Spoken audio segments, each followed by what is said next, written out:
सरल तरीका रे आज आम प्रस्तुत करवा आलू परोटा पूरा 5 ରୁ 10 मिनट आप परफेक्टली बनईक रेडी करेंगे।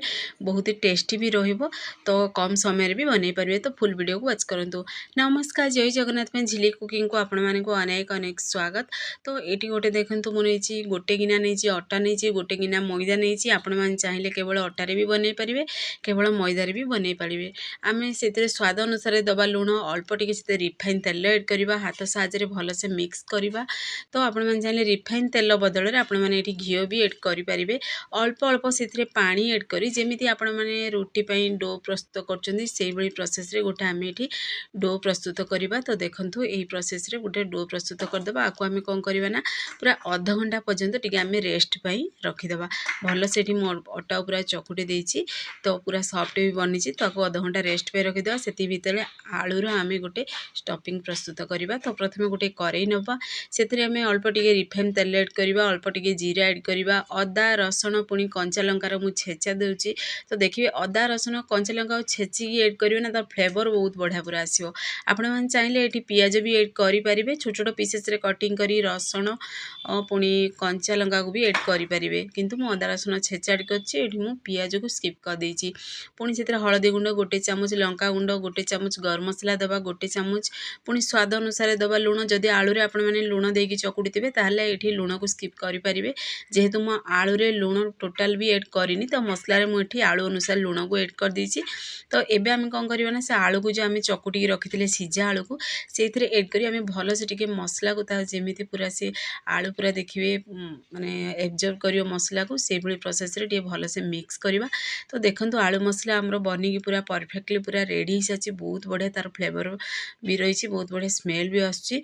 तो एबे कौन करवा, जेतिकी बड़ साइज रे आपण माने आलू परोटा बनया को चाहूचंदी से अनुसार से पूरा सर्कल बनवे से पोषण नहीं।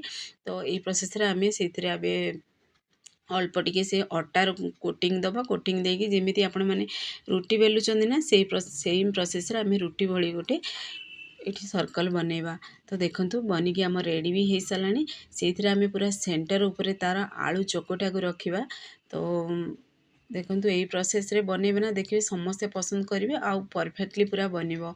तो देखंतु ये मु पूरा स्क्वायर शेप देछि, आलू को भी सेंटर रे एड करी चारि साइड तार आम अल्प टिके तेल को भी ग्रीस करदबा, जेमिति कि आलू परोटाटी आमर परफेक्टली पूरा फुलिबो भी आउ टेस्टी भी रहिबो। सेम देखंतु चारि पटे पूरा सेम आकार रहिबो आउ टेस्टी भी लागिबो खाइबा पई। तो देखिए गोटे गोटे आलू परोटारे गोटे साइड पूरा बहलिया बनी जाए, आ गोटे साइड पतला बनी जाए, आ परफेक्टली पूरा आलू गुड़ाक माने सेंटर रोहेनी आ चारि साइड पूरा बाहरी पड़े। तो यही प्रोसेस रे जदि बनैबे ना परफेक्टली पूरा बनिबो। देखंतु मु स्क्वायर शेप रे ही ताकू पूरा बेलुची, आ बेलना बाड़ी को पूरा हल्के से आमे रखिकरी बेलिबा। तो देखंतु आपण माने जेती बड़ साइज चाहे से अनुसार ये बनई पारे। तो देखंतु गोटे बनिकी आमर पूरा रेडी भी हो सारानी। चारि साइड पूरा सेम ही अच्छी, टोटाल भी गोटे साइड बहलिया गोटे साइड पतला बनिनी। तो आ गोटे भी स्टाइल रे आपण मानकु मु बनईकी देखि दूची। तो देखंतु सेम प्रोसेस रे सर्कल प्रस्तुत करदबा। पूरा प्रथमे आम तेल से ऊपर ग्रीस करवा, से पुणी थे आम कौन करवा ना आलू को ताऊपर आम ग्रीस करदबा। तो देखते तो चारि साइड पूरा आलू को ग्रीस करदे। यही परोटाटी आपण मैंने लच्छा परोटार भी स्वाद पाइबे, आलू परोटार भी स्वाद पाइबे। तो जदि यही प्रोसेस रे बनैबे। तो देखंतु ये चारि साइड ग्रीस कर सारिबा परे आलू आम कौन करवा ना फोल्डिंग करदबा। फोल्डिंग करी आम कौन करवा रोल प्रस्तुत करदबा। तो देखंतु यही प्रोसेस रे रोल बनी सारिबा परे आम गोटे छुरी साहाय्य रे आम टिके सेंटर रु तार कटिंग करवा। देखंतु पूरा इजी रे बनी जीवो, आ खाइबा भी बहुत टेस्टी लागिवो। देखंतु एई भली सेंटर रु पूरा कटिंग करि सारिबा परे आमे ता ऊपर ही पूरा बेलना बाड़ी साहाय्य रे बेली देबा। चारि साइड पूरा तार लेयर भी बारिबो और टेस्टी भी लागिबे आलू परोटाटी। तो आपण मानकु बनै भी देखैबी, देखिबे माने केते सुंदर भी देखा जिवो। तो देखंतु एई प्रोसेस रे पूरा बेलिगिरी पूरा रेडी कर देबे। एई भली बनै के देबे पिला माने टिफिन बॉक्स ना, पिला माने देखिबे बहुत पसंद करिवे। तो आपण माने घरे निश्चय आको ट्राई करंतु। देखंतु मु एठी तावा गरम कर देइथिली, सेथिरे अल्प टिके आमे रिफाइन तेल एड करवा। रिफाइन तेल बदल रे आपण माने आको सेम प्रोसेस रे घी रे बटर भी बनै परिवे। तो देखंतु गोटे साइड टी हमर टिके भाजी हे सारिबा परे आमे टिके उल्टे दबा। देखंतु केते बढ़िया पूरा लेयर भी बाहर छी, आलू परोटा केते सुंदर भी देखाउछि आ बहुत सॉफ्ट भी बनिछि। तो सेम प्रोसेस रे आमे सब बनेकी रेडी करदेबा। तो आउ गोटे भी परोटा मैं बनेकी देखई दूची स्क्वायर शेप रे जो बनईथिले। तो देखंतु पूरा इजी रे पूरा 5 रु 10 मिनिट रे आपण माने बनेई परिबा और टेस्टी भी लागिवो। तो आमे अल्प टिके सेते रिफाइन तेल ऐड करबा, दुई पट साइज जा टिके हल्का कलर हला पर्यंत आको भाजीबा। तो देखंतु परफेक्टली हमरा आलू परोटा बनी पूरा रेडी साची, केते बढ़िया बनीची। तार स्ट्रक्चर देखिरे आपण माने पूरा जानि पारथिबे तार माने लुक देखिगिरी तो ये केते टेस्ट भी बनी थिबो।